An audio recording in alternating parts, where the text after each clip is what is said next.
लोकाभिरामं रणरङ्गधीरं राजीवनेत्रं रघुवंशनाथं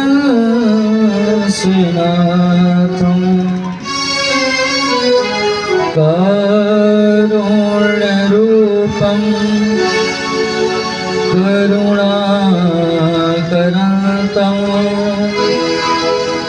श्रीरामचन्द्रं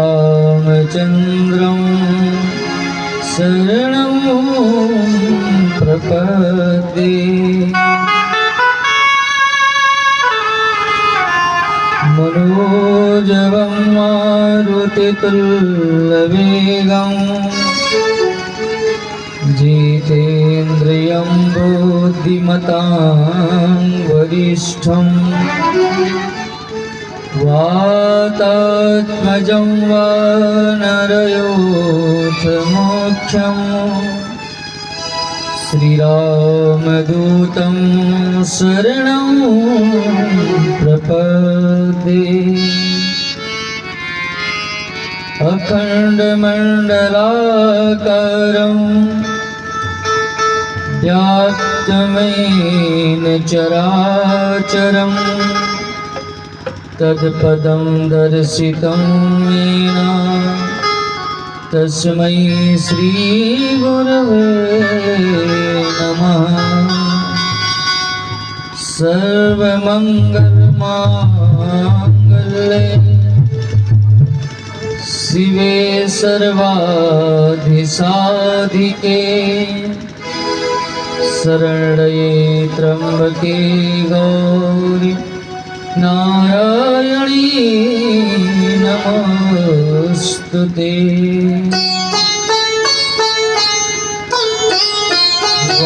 वागर्थाव्यो सम्पृक्तो वागर्थभक्तिपक्तये जगतापितरो वन्दे पार्वती परमेश्वरो।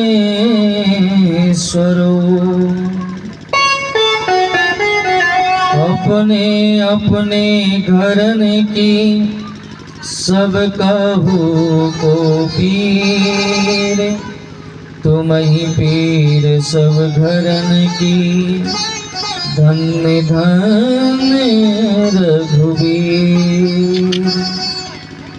बोली रामचंद्र भगवान की, श्री हनुमान जी महाराज की जय। श्री आदि शक्ति परंपरा भगवती की जय। श्री अग्र नारायण भगवान की जय। श्री यज्ञाधीश जी महाराज की जय। श्री नगर बस्ती की जय।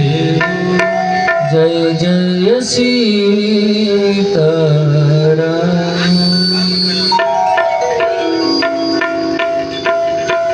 परम करुणा गुरुणालय जगत नियंता भगवान श्री सीताराम जी महाराज भगवान की कथा के परम ऋषिया अनंत बलवंत श्री हनुमंतलाल जी महाराज मुद मंगलमय संत समाज भूदेव समाज परम पूज्य प्रातः स्मरणीय श्री सतगुरुदेव भगवान। उसके बाद में इस यज्ञ के यज्ञाधीश परम पूज्य श्री सिया रामदास जी महाराज के चरणों में वंदन करते हुए नमन करते हुए जहाँ तक मेरी आवाज पहुँच रही हो सभी को वंदन सभी को नमन। आज भगवान के इस मंगलमय कथा के अवसर पर हम सभी लोग तृतीय दिवस में एकत्रित हुए हैं। भगवान की कथा समस्त व्यथाओं को दूर करने वाली है, जीवन की समस्त व्यथा को मिटाने वाली भगवान की एक मंगलमय कथा है। आइए चलें हम सभी लोग अपनी वाणी को पवित्र करने के लिए, पावन करने के लिए भगवान के नाम का स्मरण करें। उसके बाद भगवान की मंगलमयी कथा में हम सभी लोग प्रवेश करेंगे।